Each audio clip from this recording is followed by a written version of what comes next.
Hello aspirants, welcome back again. My name is Divyanshu Pandey. स्वागत करता हूं आपका आज के सेशन में। आज मैं एक इंपॉर्टेंट मैसेज भारत के सभी यूथ्स को देना चाहता हूं। वैसे तो मैं आपको मैथ, फिजिक्स, केमिस्ट्री, बायो पढ़ाता हूं, लेकिन आज का सेशन काफी कुछ खास है क्योंकि हमें सिर्फ पढ़ना नहीं है बल्कि अपने देश को और अपने आप को भी बेहतर बनाना है।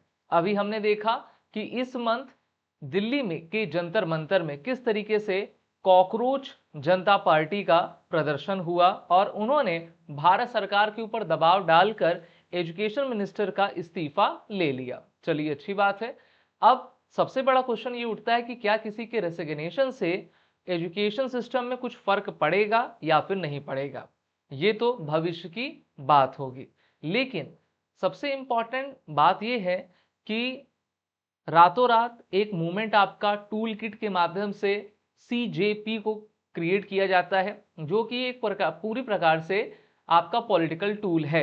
अब चलिए, एजुकेशन का मुद्दा सामने आया और हमने देखा कि भारत में और भारत के कई इलाकों में जो है प्रदर्शन हुए, जिसमें हिंसक झड़प हुई, पुलिस को मारा गया और कई लगभग 150 से अधिक पुलिस वाले इसमें घायल भी हुए। पुलिस वालों ने भी आपका टफ एक्शन लिया। इसी बीच हमने जंतर मंतर पे देखा, जो आज की जेन जी युवा है, जिनकी एज 16 साल, 18 साल, 20 साल, 25 साल है, उन्होंने अपने भाषा के आधार पर अपने लैंग्वेज को डाइवर्सिफाई करते हुए हम सभी को नए नए शब्द दिए और प्रधानमंत्री को, सिस्टम को काफी भला बुरा कहा। मुझे उन शब्द को फिर से रिपीट करने की जरूरत नहीं है, आप सभी ने उसको रील्स पर, यूट्यूब पर, इंस्टाग्राम पर देखा होगा। तो सबसे पहला क्वेश्चन ये आता है कि अगर आप 2000 के बेस ईयर को भी पकड़ लें या फिर 2005 को भी पकड़ लें, तो ऐसे युवा जिनकी उम्र 20 साल, 22, 25 साल है, तो उनमें हम देख रहे हैं कि आपकी विजडम यानी कि विवेक की कमी क्यों हो रही है, वो सोच क्यों नहीं पा रहे हैं और उन्होंने जो बैड वर्ड्स हैं उसको इतना जनरलाइज कर दिया है, उसको इतना सामान्य कर दिया है कि अब उनको लगता ही नहीं कि अगर हम किसी को गाली दे रहे हैं तो हम कुछ बुरा कह रहे हैं। वो काफी गंदी गंदी बातें स्लोगन्स में आपके लिख के गए हुए थे, जहां पर आप देख सकते हैं एक लड़की ने क्या लिखा हुआ ये रेड पेन से। बाकी मैं इसको पढ़ूंगा नहीं क्योंकि एज अ टीचर सिर्फ मेरा काम आपको पढ़ाने का नहीं है, बल्कि एक अच्छी शिक्षा देना जिससे कि आपका बिहेवियर, आचरण बेहतर हो पाए। और उसकी कमी आज हम अपने एजुकेशन सिस्टम में देख रहे हैं।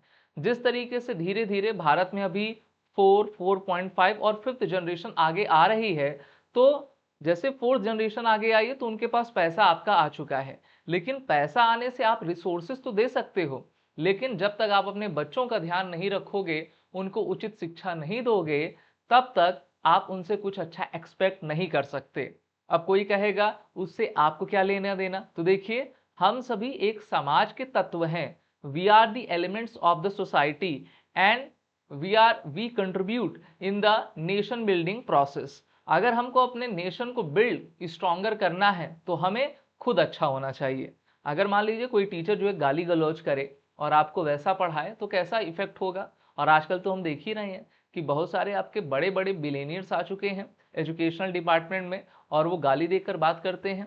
हाँ, और बच्चे भी जो है खूब मजा लेते हैं। तो एक तरीके से जो स्टूडेंट और टीचर के बीच में रिलेशन होना चाहिए, यानी कि आप कह सकते हो कि एक सम्मान का, वो अब पूरी तरीके से खत्म हो गया है, क्योंकि इंग्लिश एजुकेशन सिस्टम ने, लेफ्टिस्ट आइडियोलॉजी ने दिमाग पर इतना घर कर लिया है कि अब हम भारतीयता को न सुनना चाहते हैं न समझना चाहते हैं। क्योंकि अगर आप भारतीय शिक्षा की बात करेंगे तो वो आपको नियम में रखती है, और जो भी इंसान अपने लगभग 25 साल तक नियम में बंध कर, नियम आपको बांधता है आपको बेहतर करने के लिए, अगर आप उस नियम से चल देते हैं तो आप अपने लिए, अपने परिवार के लिए, अपने राष्ट्र के लिए काफी अच्छा दे पाएंगे।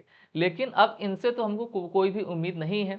जेन जी अपने प्रोटेस्ट में रील बनाता है, मंत्री को, प्रधानमंत्री को, पुलिस को गाली देता है। आजकल के जो नए नए आपके रील क्रिएटर्स हो चुके हैं, सो कॉल्ड आपके पत्रकार हैं, जर्नलिस्ट हैं, वो जब पुलिस खड़ी है तो उनके पास जाकर जो है अनाप शनाप बक रहे हैं, उनको प्रोवोक कर रहे हैं। ठीक है, क्योंकि बचपन से लेकर अभी तक उन्होंने किसी की मार नहीं खाई है। मार खाते तो सुधर जाते और उनको पता रहता कि आपकी नियम, डिसिप्लिन, कायदा कानून क्या होता है। तो सिर्फ पढ़ना, अच्छे मार्क्स लाना या फिर जैक लगाकर आगे बढ़ जाना ही शिक्षा आपकी नहीं रहती है। मोदी सरकार ने भी कुछ कदम आपके लिए हुए हैं, मैं उसको सिर्फ बेहतर नहीं मानता, क्योंकि अगर आप जब भी एजुकेशन की बात करेंगे, स्टूडेंट्स की बात करेंगे, तो स्टूडेंट सिर्फ किसी एक एग्जाम में नहीं बंधा है जिसको नीट कहते हो। There are various multiple vacancies and paper which are conducted by the state authorities and the union government of India। तो वो सब इंपॉर्टेंट हैं, चाहे वो आपका class 9th class 11th school में एडमिशन लेना हो, आफ्टर क्लास 12th वो यूजीसी की परीक्षा हो, पीजी का हो ना, तो वहां पर हमको क्या चाहिए, मेरिट बेस्ड सोसाइटी चाहिए। आप भी तो अपने आप को सोचते होंगे कि हम बेहतर बने। बहुत सारी ऐसी चीजें हैं जैसे कि इंडियन आर्म फोर्सेस है, स्पोर्ट्स हैं, आपका आईटी डिपार्टमेंट है, इंफॉर्मेशन टेक्नोलॉजी, वहां पर क्या मांगा जाता है, मेरिट बेस्ड सोसाइटी मांगी जाती है। अगर मान लीजिए आपको कहीं जॉब लगी और आपका मैनेजर कुछ आपसे कहा तो आपने उसके मुंह पर गाली दे दी, तो फिर आपका क्या होगा, आप देख ही रहे हो। आजकल को तो काफी लाफ्टर चैलेंज चल रहे हैं जिस पर खूब खुल के आपकी गाली दी जाती है। उसके बाद देखिए, जो जोश जोश में या फिर आपके जोश में भी हम नहीं कहेंगे, वो सोचते होंगे कि हम बड़े कूल लग रहे हैं। कूल लगने के बाद जो है पब्लिक उनका क्या करती है, आप सभी ये जानते हो। तो हम बात करते हैं सीजेपी की। तो सीजेपी में बहुत लोग जुड़े। ये एक टूल किट था, आप सभी जानते हो टूल किट क्या होता है।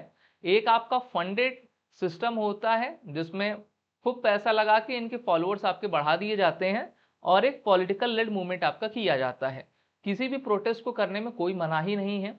हमारा जो फंडामेंटल राइट है 14 से लेकर 32 को अगर आप पढ़ेंगे तो right to equality, right to education, right to freedom, right to speech, right to religious expression, ये सभी चीजें हमको मिला करती हैं। राइट टू रेमेडीज मिलती है, तो अच्छी बात है। अच्छा, इससे पहले भी छात्रों का आंदोलन हुआ है लेकिन पुलिस उसको दबा देती थी। लेकिन जब पॉलिटिकल पार्टी किसी में इन्वॉल्व हो जाती है और उस प्रोटेस्ट को वायलेंस में जब क्रिएट कर देती, तभी मौजूदा सरकार जो मोदी सरकार है वो आपकी जागती है और वो फिर कदम आपकी उठाती है। मैं फिर कहूंगा कि उन्होंने जो फैसला अभी आपका लिया है सिर्फ और सिर्फ एक एग्जाम से रिलेटेड लिया है, जो पर्याप्त बिल्कुल भी नहीं है।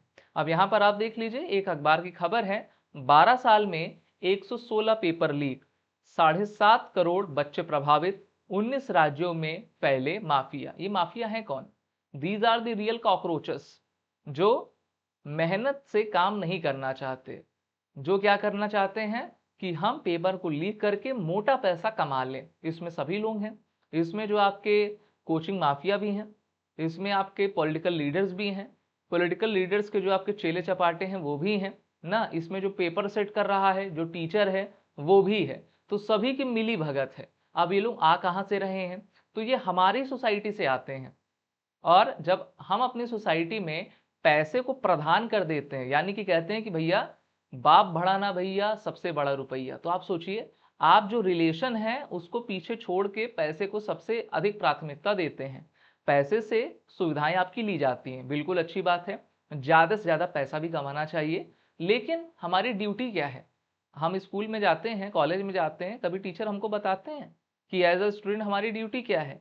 बस घर में भी और स्कूल में भी यही बताया जाता है कि भैया देखो, आपके ऊपर पैसा लग रहा है, आपको अच्छे नंबर लाने हैं, आपको नौकरी ले लेनी है, ठीक है, फिर जो करना है वो करो।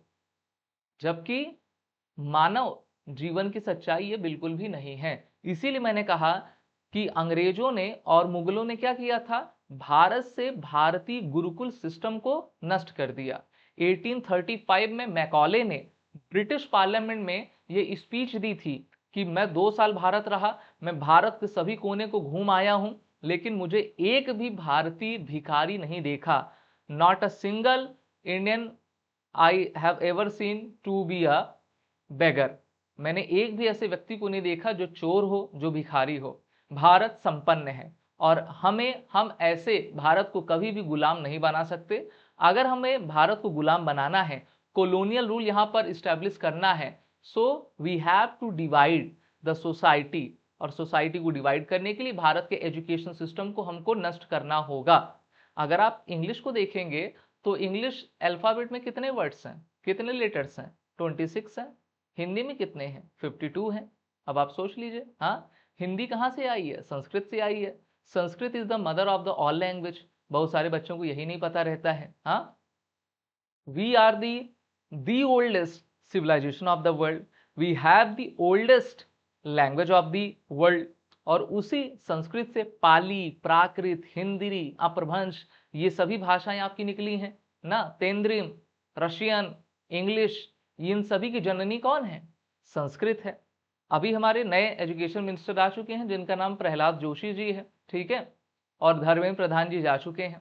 अब अगर सरकार 20th सेंचुरी में दो आपके आफ्टर इंडिपेंडेंस ऑफ इंडिया दो एजुकेशन कमीशन बनाए गए थे। एक कोठारी कमीशन था और एक और कोई कमीशन था, 1966-86 में आया हुआ था। उन्होंने कहा था कि अगर भारत की शिक्षा व्यवस्था को अगर हमको बेहतर करना है तो जीडीपी का 6% हमको एजुकेशन में लाना होगा। तो चलिए ये बात मैं मान लेता हूं ना, और सरकार को करना भी चाहिए। काफी कम सरकार जो है एजुकेशन में, रिसर्च में पैसा खर्च करती है। अगर हम वहां पर ज्यादा पैसा खर्च करें, अपने सरकारी प्राइमरी स्कूल्स को और बेहतर बनाएं, तो आप जो है, जो स्कूल माफिया हैं, ठीक है, और आप जानते हैं यूरोप के जो क्रिश्चियनाइज्ड स्कूल्स हैं, भारत में पैड बना लिया है उन्होंने ना, धर्मांतरण का काम करते हैं और मेनली हिंदू को टारगेट करके जो है, चाहे वो महिलाएं हो या फिर पुरुष हो, उनको कहते हैं कि देखो आप हमारे यहाँ क्रिश्चियन धर्म ले लो, ठीक है। अब जैसे मान लीजिए किसी का नाम धर्मेंद्र है, ओके, तो उस धर्मेंद्र प्रधान उसका नाम है, तो उससे कहेंगे कि हम आपको नौकरी देंगे, आपकी शादी करवा देंगे, आपको घर देंगे, आप कन्वर्ट हो जाइए।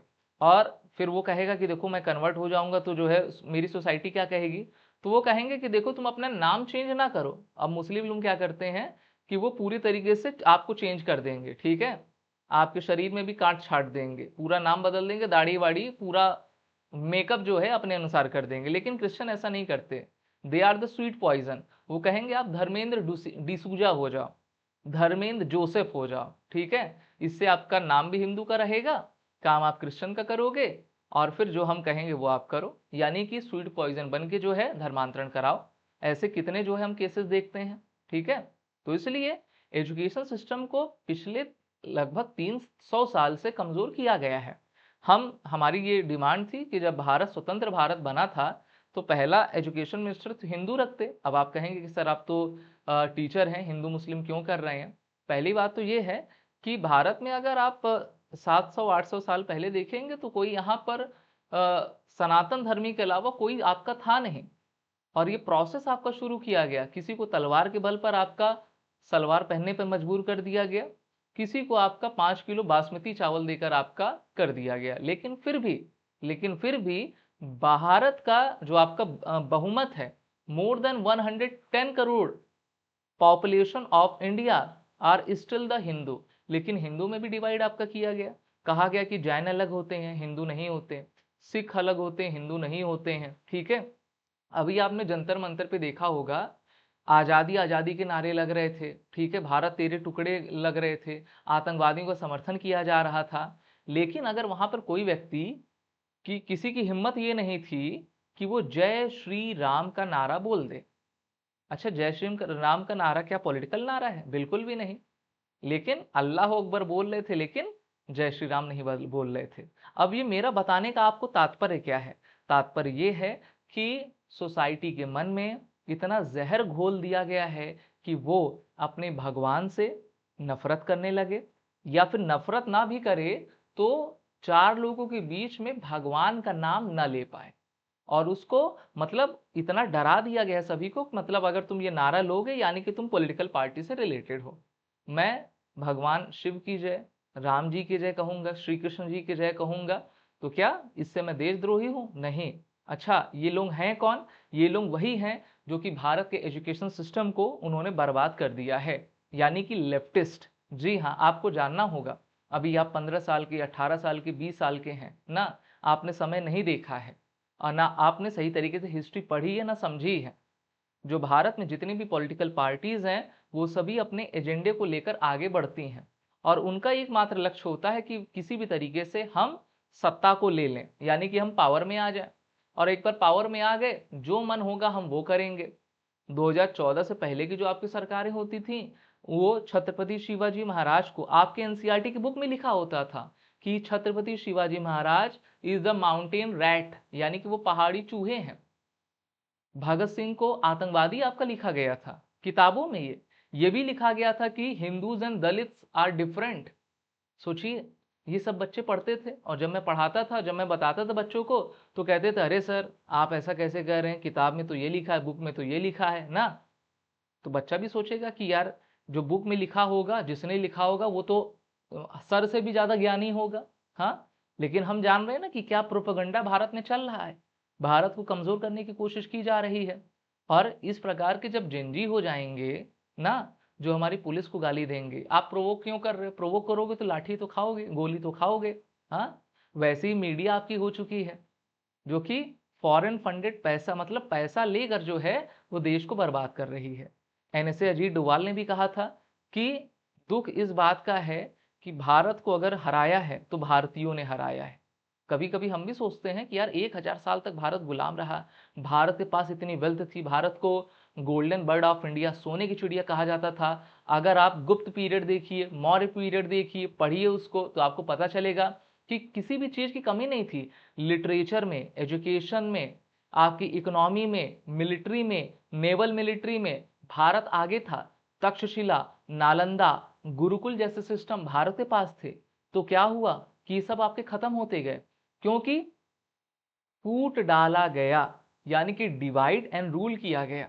ठीक है, पहले मुगलों ने किया, मुस्लिम आक्रांताओं ने किया, और उसके बाद अंग्रेजों ने किया, और अंग्रेजों की नाजायज औलादें भारत में हैं। ठीक है, और वो बड़े अमाउंट में आपके हिंदू ही हैं, जिनके दिमाग में इतना जहर डाल दिया गया है कि अगर आप अपने आप को हिंदू कहोगे, सनातनी कहोगे, जय श्री राम का नारा लगाओगे, ठीक है, अगर आप फेयर एजुकेशन की बात करोगे, तो आप इंफीरियोरिटी कॉम्प्लेक्स वाले हो। ठीक है, आपको इंफीरियर माना जाएगा। अगर आपको उनके ग्रुप में बैठना है, उनकी रिकॉग्निशन लेनी है, तो सबसे पहले आप भारत की मेजॉरिटी को टारगेट करिए, उनको गाली दीजिए।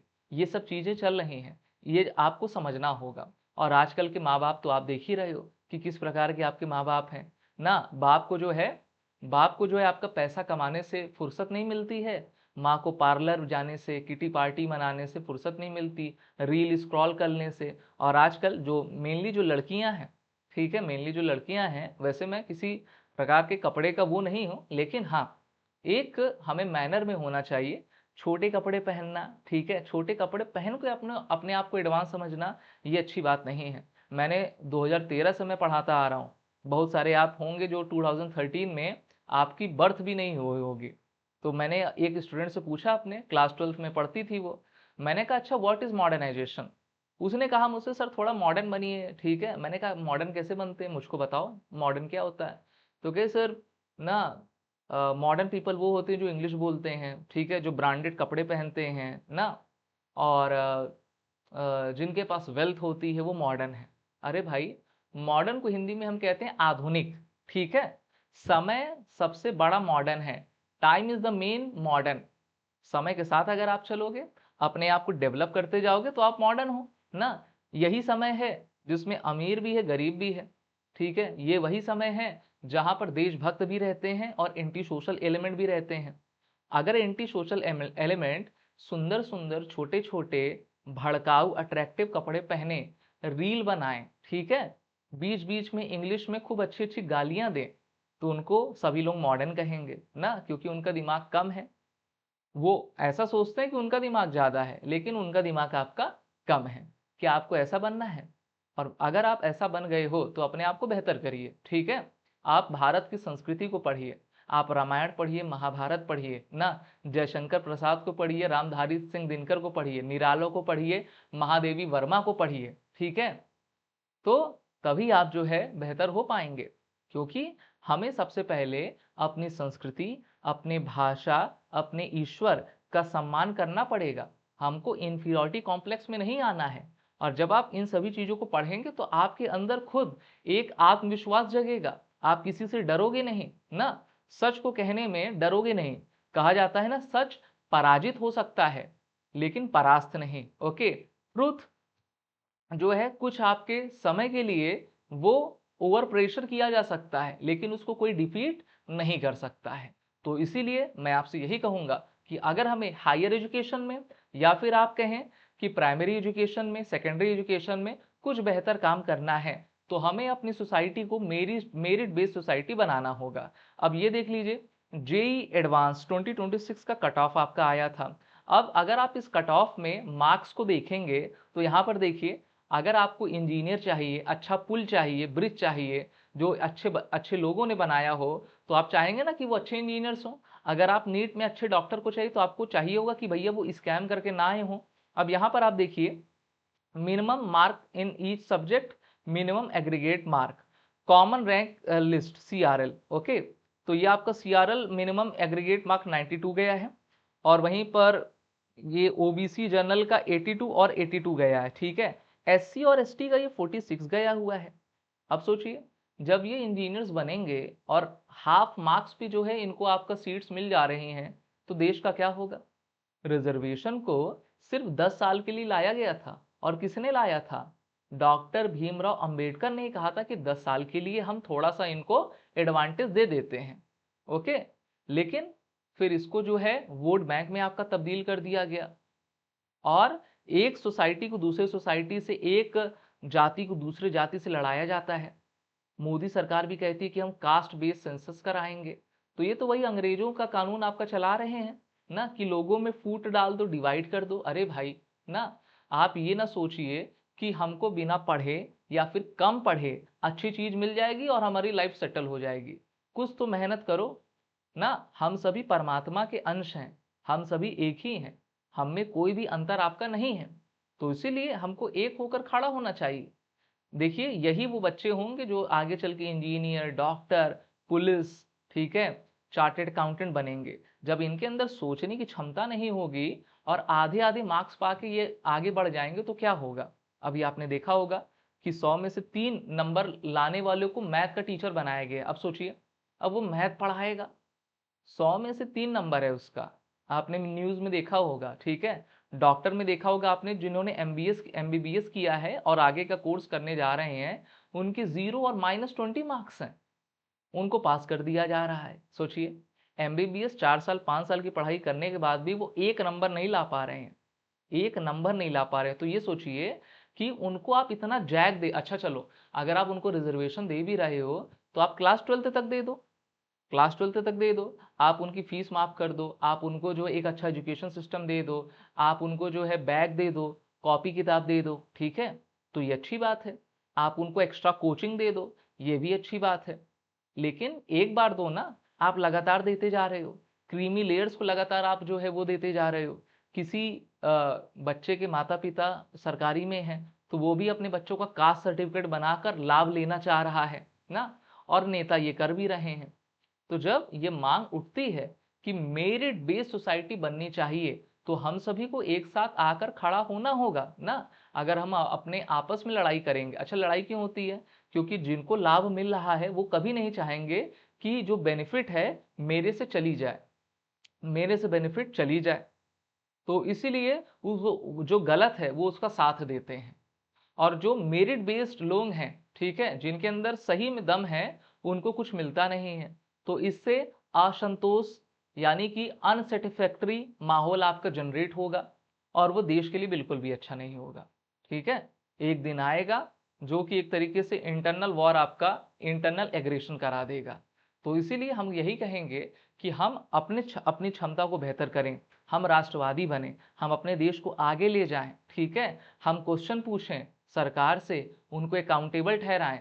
अभी जो है देखिए, एजुकेशन मिनिस्टर का इस्तीफा लिया गया, बड़ी अच्छी बात है, ठीक है, मैं भी उसको सपोर्ट करता हूं। और जब नीट का 2 बार आपका एग्जाम वो हुआ था, लीक हो गया था, उस समय भी हमने मांग उठाई थी कि इनको जो है मतलब नैतिकता या नैतिकता का हवाला देते हुए रिजाइन कर देना चाहिए, लेकिन उन्होंने रिजाइन नहीं किया था। जब वो प्रोटेस्ट आपका पूरे तरीके से वायलेंट हो गया, तब जाकर सरकार दबाव में आके झुक गई, और उन्होंने धर्मेंद्र प्रधान का इस्तीफा लिया। ठीक है, अब नए एजुकेशन मिनिस्टर क्या करेंगे आगे हम नहीं जानते, ठीक है, क्योंकि जो मेन बेस है एजुकेशन का वो भारत में बहुत ही खराब है। इससे आप क्वालिटेटिव एजुकेशन की उम्मीद नहीं कर सकते। अभी आपने देखा, जैसे मैंने अभी आपको इमेज दिखाई, ये देखिए जेनजी है, 15 साल, 18 साल, 20 साल, 22 साल के हैं, ठीक है, गाली दे रहे हैं, रील बना रहे हैं ना, और पुलिस वालों से अभद्रता कर रहे हैं। यहाँ तक कि जो मीडिया है वो पुलिस के मुंह के पास जाकर जो है उनको इधर उधर कह रही है ना, कह रही सर लाठी नहीं चलाओगे।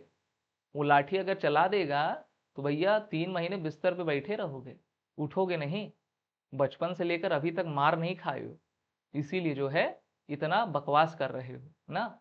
सही व्यक्ति अगर मिल जाए तो सुधर जाओगे। और जैसा कहा गया ना कि भैया एकदम नॉर्मलाइज कर दो, स्कूल में बच्चों को डांटना नहीं है, मारना नहीं, इसीलिए तो बच्चे इतने सेंसिटिव हो गए हैं। उनको कुछ कह दो तो रोने लगते हैं, उनको कुछ कह दो तो जो है कहते हैं कि मैं पुलिस कंप्लेन कर दूंगा, उनको कुछ कह दो तो जो है वो जाके स्कूल के चौथे पांचवें मंजिल से कूद जाते हैं। कितने आपने केसेस सुने हुए हैं ना, एक एग्जाम नहीं क्लियर होता तो वो फांसी लगा लेते हैं। ये सब क्यों हो रहा है? सबसे बड़ी कमी पेरेंटिंग की है।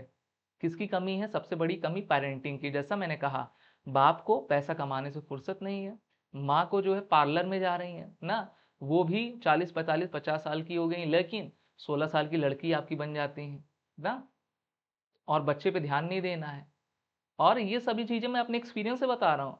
मैं खुद जो है हजारों बच्चों को पढ़ाता हूँ ना, 2013 से पढ़ा रहा हूँ, बड़े बड़े इंस्टीट्यूट्स में पढ़ाया हुआ है।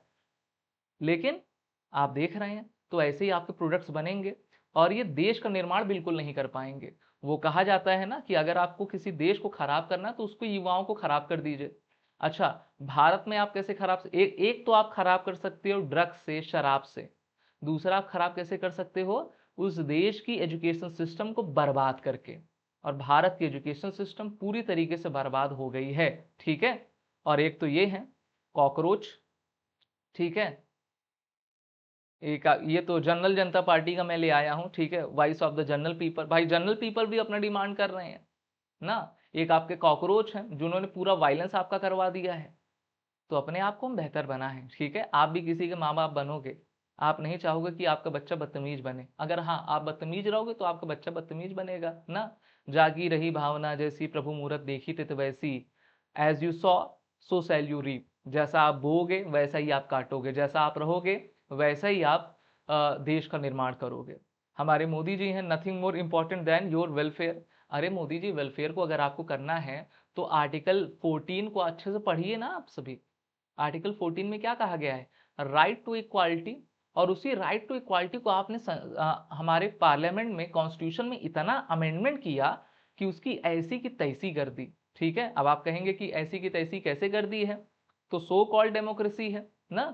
और डेमोक्रेसी आजकल जो है भीड़ तंत्र से चल रही है। वो भी मेरिट बेस्ड चीज नहीं करते, वो सोचते हैं कि जितनी ज्यादा लोग हैं जो कह रहे हैं उसको अगर हम कर देंगे तो वो हमारे सपोर्ट में आपके बने रहेंगे। अभी देखिए इसी साल जनवरी में यूजीसी ब्लैक बिल आपका आया था, जिसमें क्या कहा गया था कि अगर एस सी एस टी के ऊपर कुछ भी, कोई भी जो है, मान लीजिए SC ST स्टूडेंट है, अगर उसको ये मन में भी लग जाए कि जनरल वाले बच्चों के अंदर मेरे प्रति दुर्भावना है, वो जाकर उसकी शिकायत कर सकता है। और शिकायत करेगा तो फिर उस बच्चे की जो है आपकी जो एजुकेशन है उसको रोक लिया जाएगा। अब सोचिए इससे कितना गलत होगा। मान लीजिए अब तो ये ग्रुप बन जाएगा ना, एक ग्रुप बन जाएगा ऐसे वर्ग का जो जिनको यूजीसी बिल आपका फेवर करेगा। अब मान लीजिए कोई लड़की है, अब लड़की को टारगेट करेंगे, जैसा अभी आपने जंतर मंतर पे देखा होगा, बहुत जगह देखा होगा, जब भी महिला रिपोर्टर जा रही थी तो सब कुत्तों की तरह, भेड़ बकरी भेलिया की तरह क्या कर रहे थे, उस महिला रिपोर्टर को छेक ले रहे थे। अरे भाई, वो भी किसी की माँ है, किसी की बहन है, हाँ। तो आपके घर में माँ बहन नहीं है, लेकिन नहीं, गिद्ध की तरह उस लड़की के शरीर को नोचने की आपको जो है सनक है, दिमाग में आपके वही चल रहा है कि उसको हम छेक लें और फिर गलत काम कर लें। और यही चीज इसी कानून से होगी। जनरल वालों ने काफी प्रोटेस्ट किया, इसको होल्ड किया गया है, भला हो सुप्रीम कोर्ट का, उन्होंने रोक दिया, नहीं तो हमारे मोदी जी तो ले आते ना। अब ये क्या कह रहे हैं? Nothing more than important then your welfare ना। भैया वेलफेयर कैसा कर रहे हो? हाँ, राइट टू इक्वालिटी तो ला नहीं रहे हो। एजुकेशन सिस्टम एकदम तहस नहस करके रखा हुआ है। 50 ठो बोर्ड चल रहे हैं। जब वन नेशन वन टैक्स कहते हो, वन नेशन वन इलेक्शन कहते हो, तो वन नेशन वन एजुकेशन क्यों नहीं कह रहे हो? आईसीएसई बोर्ड चल रहा है, सीबीएसई बोर्ड चल रहा है, अदर बोर्ड चल रहा है, स्टेट बोर्ड चल रहा है, किताबें अलग हैं। आईसीएसई वाले बच्चों को देखो, क्लास 9th क्लास 10 की मैथ देख लो, बेचारा एक एक एक्सरसाइज, मान लीजिए चैप्टर 5th है, चैप्टर 5th में हम देख लेते हैं लीनियर इक्वेशन है, अलजेब्रा है, ठीक है, और उस चैप्टर 5 में मान लेते हैं 5 एक्सरसाइज है, तो हर एक्सरसाइज में 40-40 क्वेश्चन रहते हैं। वो टीचर क्या पढ़ाएगा, टीचर क्या कहेगा स्कूल का, एक दो क्वेश्चन बता देगा, कहेगा बाकी सब ऐसा है कर लेना, ठीक है। वो 30 मिनट में यही पढ़ा के चला जाएगा, क्योंकि प्राइवेट में पैसा नहीं दिया जाता, सरकारी में पैसा दिया जा रहा है, तो उतनी सुविधा नहीं है, अकाउंटेबिलिटी नहीं है ना, कि क्या चीज़ आपकी हो रही है। और टीचर भी देख रहा है कि बच्चे कैसे हो रहे हैं, कि बच्चों को कुछ कह दोगे तो उनके माँ बाप आ जाएंगे लड़ने, नहीं नहीं मेरे बच्चों को कैसा कह दिया, मैं तो बहुत इसको फूल की तरह रखती हूँ। भाई वो फूल नहीं है, वो फूल है, वो फूल नहीं है, वो फूल है, और देश को बर्बाद करने का दीमक आपका वो बन गया है। तो इसलिए सरकार से क्वेश्चन पूछिए, अकाउंटेबल बनाइए कि आप क्या कर रहे हैं। हाँ, राइट टू इक्वालिटी दे रहे हैं, राइट टू एजुकेशन दे रहे हैं। जनरल के बच्चे भी आपके गरीब ये इसका मतलब ये नहीं कि मैं जनरल हूं, मैं ब्राह्मण हूं इसीलिए मैं ये कह रहा हूं। अरे भाई, जनरल के भी गरीब होते हैं। गरीबी जो है जात को, धर्म को, संप्रदाय को, समुदाय को, देश को देखकर नहीं आती, गरीबी आ जाती है। कोई गरीब रहता है, 70 साल से रिजर्वेशन चल रहा है, 7,000 साल और भी आ जाए तो ये लोग कहेंगे हाँ हाँ चलता रहना चाहिए। क्यों चलता रहना चाहिए? क्योंकि 100 में से 2 नंबर पाके ये प्रोफेसर बन जाएंगे, ये इंजीनियर बन जाएंगे, ये डॉक्टर बन जाएंगे। हाँ, सोसाइटी का क्या होगा? आप और हम, मान लीजिए आप भी उसी वर्ग के हैं, तो आप भी उसी उसी पुल से जाएंगे, उसी रोड से जाएंगे, उसी ट्रेन पर बैठेंगे, उसी प्रोफेसर से पढ़ने जाएंगे, उसी डॉक्टर के पास जाएंगे, तो आपका अच्छे से इलाज करेगा। आप समझते हैं ना? और एक लोग तो हैं जो डॉक्टर बन के बम फोड़ रहे हैं। आपने देखा होगा दिल्ली में बम धमाके आपके हो गए थे। यूजीसी काला कानून क्या कहता है, इसको भी आप जान लीजिए, क्योंकि आप जानते नहीं है। सबसे बड़ी बात यह है, आपका जो समय है रील, फालतू की रील को स्क्रॉल करने में होता है। देश में क्या हो रहा है आप नहीं समझ रहे हैं, इसीलिए बार बार हम जैसे लोग आपको आगाह कर रहे हैं कि आप इसको जानिए। जैसे यूजीसी के नए कानून क्या है, हर कॉलेज में इक्वल अपॉर्चुनिटी सेंटर बनेगा। इसकी क्या जरूरत है भाई? कॉलेज तो पढ़ने के लिए है, इक्वल अपॉर्चुनिटी सेंटर क्या होता है? हाँ, अब देखिए जो पहली लाइन है ना, तो आगे वाली लाइन जो है उसको काट देंगे। दूसरा क्या है कि आपका इक्वल अपॉर्चुनिटी सेंटर पिछड़े और वंचित छात्रों को पढ़ाई, फीस और भेदभाव से जुड़ी मदद करेगा। अरे भैया, उनकी मदद तो पहले से आप कर चुके हैं उनको रिजर्वेशन दे के। हाँ, मैं अपना केस बताता हूँ कि मैंने इलाहाबाद यूनिवर्सिटी का बीएससी का एंट्रेंस फॉर्म भरा, ठीक है, 600 रुपये उस समय लगा, मैंने उसको भरा, मैंने एग्ज़ाम दिया, मेरे अच्छे खासे नंबर आए, लेकिन मेन कैंपस मुझको नहीं मिला। वहीं पर मेरे क्लास का एक लड़का जो मेरे ख्याल से 80 से आता था, ठीक है, उसका 0 रुपए लगा, उसका 0 रुपए लगा। और उसकी आर्थिक स्थिति, मेरी आर्थिक स्थिति उस समय मेरी उससे भी बेकार थी, लेकिन उस सभी में मैं ट्यूशन पढ़ाता था बच्चों को, 600 रुपये मैंने दिया। और फिर जो है, जो एग्ज़ाम दिया, नंबर आपके आए, उसने सिर्फ फॉर्म भरा, 0 रुपए में फॉर्म भरा, वो एग्ज़ाम देने नहीं गया, और उसको मेन कैंपस फिर भी मिल गया, और मुझको मेन कैंपस नहीं मिला। मुझको दूसरे, मतलब उसके जो कंस्ट्रूमेंट आपके कॉलेजेस होते हैं वो मिल रहा था, वो मुझे अच्छा नहीं लगा। तो फिर मैं प्राइवेट गया, और प्राइवेट में सरकारी में उस समय बीएससी का 1 साल का 5,000 लगता था। और फिर मैंने फिजिक्स, कंप्यूटर साइंस, मैथमेटिक्स से अपनी बीएससी की, और उसमें जो है मुझको 1 साल का 21,000 रुपये देना पड़ा, 21,000 उस समय का, ठीक है। तो आप समझ सकते हैं ना, क्या मैंने पढ़ा नहीं, क्या मैंने मेहनत नहीं करी? हाँ, क्या मैंने पैसा नहीं, मैं पैसा भी दे रहा हूँ, मैं मेहनत भी कर, और सिर्फ मैं नहीं, मेरे जैसे लाखों छात्र ऐसे हैं। अब आप सोच लीजिए, आप कोई कहेगा नहीं नहीं सर मैं तो एससी एसटी में हूँ, ऐसा है वैसा है। एक पल के लिए मान लिए कि आप जनरल में आ जाते, तो बोलिए क्या ये फेयर है? मैं ये नहीं देखिए, इकोनॉमी के आधार पर अगर आप किसी को प्रोत्साहन दे रहे हैं, अपलिफ्टमेंट कर रहे हैं, तो हम उसका स्वागत करते हैं। वो तो सबके लिए आप करिए, और ना करिए तो किसी के लिए ना करिए ना। अब इन्होंने क्या लिखा कि हम इक्वल अपॉर्चुनिटी सेंटर बनाएंगे, जो पिछड़े हैं, वंचित हैं, उनको पढ़ाई में, फीस में भेदभाव से छुटकारा, मदद मिलेगी। भैया भेदभाव क्या होती है बताओ? हाँ, आपने भी पढ़ा होगा, 12th तक पढ़ लिया होगा, अभी आप स्कूल में होंगे, कॉलेजेस में होंगे, क्या कोई भेदभाव होता है क्या? हाँ, बच्चे सब एक साथ बैठते हैं, एक साथ टिफिन में खाना खाते हैं, घूमते हैं, खाते हैं, फिरते हैं, क्या कुछ कहते हैं क्या? बिल्कुल नहीं कहते। तो सेकंड लाइन आप देख सकते हैं, इसीलिए इसको काला कानून कहा गया, ब्लैक बिल। हर कॉलेज में इक्वालिटी कमेटी बनेगी। इस कमेटी के अध्यक्ष कॉलेज के प्रमुख होंगे। कमेटी में SC ST OBC महिलाएं, दिव्यांग शामिल होंगे। जनरल वाले नहीं शामिल होंगे। जनरल वाले इस देश के सिटीजन है ही नहीं ना, they are not the part of the country, they are not the citizen of the India, they are the foreigner, they are the alien, therefore they have no any human right, they have no any constitutional right in our constitution, therefore they are making this type of bastards UGC bill, जिसका विरोध अभी आपका हुआ है। ठीक है, उस committee में किसको शामिल किया जा रहा है? मतलब इन्होंने सोच लिया है, जो प्रताड़ित होगा, जिसके ऊपर जुल्म होगा ना, जिसके ऊपर एट्रोसिटी होगी, वो SC ST OBC का ही हो सकता है, वो और कुछ नहीं हो सकता। हाँ, हो ही नहीं सकता। कमेटी का कार्यकाल 2 साल का होगा। फिर फिर कॉलेज में एक इक्वालिटी स्क्वाड भी बनेगा, जो भेदभाव पर अरे बाप रे ना, सभी लोग कहते हैं भैया बजरंग दल है, गुंडे की पार्टी है, हाँ, लेकिन एक एक दल बनाएंगे ना, उसमें सब लड़के लड़कियां रहेंगे। हाँ, वो फिर जाएंगे, कोई छेड़छाड़ तो नहीं कर रहा है, मदद तो नहीं, वो किसी को वो तो नहीं कर रहा है। फिर उसी में ब्राह्मण की, क्षत्रिय की, बनिया की कोई लड़की होगी तो उसको बुलाएंगे, उसको धमकी देंगे कि चलो मेरे साथ तुम रहो। हाँ, और आप जानते हैं क्या कहेंगे लड़के, क्या कहेंगे? हाँ, फिर उसी स्कूल कॉलेज का जो प्रोफेसर रहेगा वो भी SC ST OBC का रहेगा, SC ST का मेनली रहेगा।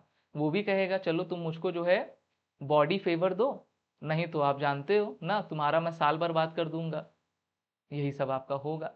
तो जब ऐसे आपके कानून रहेंगे तो देश कहाँ चलेगा? हाँ, इसीलिए मोदी से कहता हूँ कि भैया मोदी जी, हाँ, इटली जाना थोड़ा बंद करिए, थोड़ा ध्यान दे लीजिए कि आपके एजुकेशन सिस्टम में क्या हो रहा है। आपका एजुकेशन सिस्टम 2014 से लेकर अभी तक पूरी तरीके से फ्लॉप है, कुछ भी उसमें नहीं हुआ है, कुछ भी उसमें आपका अच्छा नहीं देखा गया है। 2015 में इन्होंने जो है एक वर्ग को और भी बढ़ावा देने के लिए, उनके वोट को लेने के लिए schedule caste and the schedule tribes prevention of atrocities amendment act 2015 ला दिया।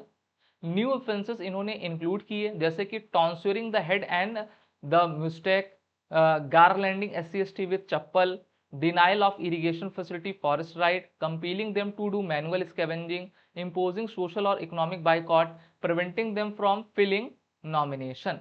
अरे भाई, अगर ये सब तो हमारे पहले से कानून में है। हाँ, आप एक स्पेशल वर्ग को जो है स्पेशलाइजेशन क्यों दे रहे हो? कि तुमको कोई करेगा तो तुम जो है उसके ऊपर SC ST मुकदमा डाल दो। हाँ, आप स्कूल कॉलेज में स्क्वाड बनाना चाह रहे हो कि वो घूमेगा, देखेगा कि कोई किसी को परेशान तो नहीं कर रहा है। भैया लड़कियों का शोषण होगा, और फिर आप जानते हो मैंने कहा कि गृह युद्ध की स्थिति आपकी उत्पन्न हो जाएगी, क्योंकि इसको कोई बर्दाश्त नहीं करेगा। अगर हमें अपने देश की शिक्षा व्यवस्था को, अपने युवाओं को, अपने बच्चों को बेहतर बनाना है तो हमको मेरिट बेस्ड एजुकेशन देनी होगी। ठीक है, बहुत सारे आपके फॉरेन प्लेयर्स हैं जो कि हिंदुओं को, सनातन को तोड़ने की, कमजोर करने की कोशिश कर रहे हैं, इन्फीरियरिटी कॉम्प्लेक्स डाल रहे हैं। मतलब वो उन्होंने ये तक भर दिया है, अमीर होता है उसको, जो गरीब होता है वही मंदिर जाता है, अमीरों को मंदिर में जाने की जरूरत नहीं है। क्यों नहीं जरूरत है? पैसा है भाई, ना गरीब लोग मंदिर में जाते हैं और भगवान से पैसा मांगते हैं, अमीर नहीं जाता। अमीर तो भैया अमीर है। हाँ, अंबानी को देख लो, मुकेश अंबानी को आप देख लीजिए, उनका पूरा परिवार किस प्रकार से सनातनी है। हाँ, अपने रूट से जुड़ा हुआ है। हाँ, इन सबको देखिए। इसीलिए जो 15 16 18 साल 10 साल के बच्चे होते हैं, सोचने की क्षमता नहीं होती है। और दूसरा, जब से मोबाइल और अब तो AI आ रहा है, अब तो आप लोग और भी काम नहीं करेंगे ना, अपने आप को मोबाइल कंप्यूटर से थोड़ा दूर करिए, अपनी कल्पना शक्ति, इमेजिनेशन पावर को बढ़ाइए, वोकैबुलरी को बढ़ाइए, अपने धर्म ग्रंथों को पढ़िए, तभी आप बेहतर बनोगे। हमारे घर में भी यही कहा जाता है, नहीं नहीं किताबें को पढ़ो, ना बुक्स को पढ़ो, बुक रीडिंग करो ना। ये महाभारत और रामायण पढ़ के तो तुम सन्यासी बन जाओगे, तुम घर छोड़ के चले जाओगे। सोचो, ये सब भी चीजें जो हैं फिल्मों के माध्यम से दिमाग में आपकी डाली गई हैं, तो इसका विरोध हम करें, यही मेरा मैसेज है। वीडियो काफी लंबी हो गई है, लेकिन अगर हमको देश को बेहतर करना है, अपने युवाओं को आगे ले जाना है, भारत को फिर से उस स्टेटस पे पहुंचाना है जो भारत आज से 1000 साल 2000 साल पहले था और काफी बेहतर स्थिति में था। चीन से फाहियान, हेनसोंग, इब्न बतूता, ये सभी यहाँ पर फॉरेन ट्रेवलर्स आते थे, रुकते थे, पढ़ाई करते थे ना, अपनी बुक्स को लिखते थे, उनको भारत में काफी अच्छा लगता था। तो वो हम सोसाइटी बनाएं, ना ही डिवाइड हों, ना किसी को डिवाइड करें, ना किसी के बारे में हम गलत भावना रखें। एक अच्छे देश का निर्माण हम करें, तभी हम कुछ बेहतर बन पाएंगे, कुछ कर पाएंगे। नहीं तो आप समझ सकते हैं कि फिर आपका ही फ्यूचर सबसे खराब होगा। ठीक है, आपका ही फ्यूचर सबसे खराब होगा, और जब तक आपको ये बात समझ में आएगी तब तक बहुत देर हो जाएगी। तो मैं चाहूंगा कि हम राष्ट्र निर्माण करें, अपने आप को बेहतर बनाएं और अपनी संस्कृति, अपने देश का सम्मान करें। जय हिंद।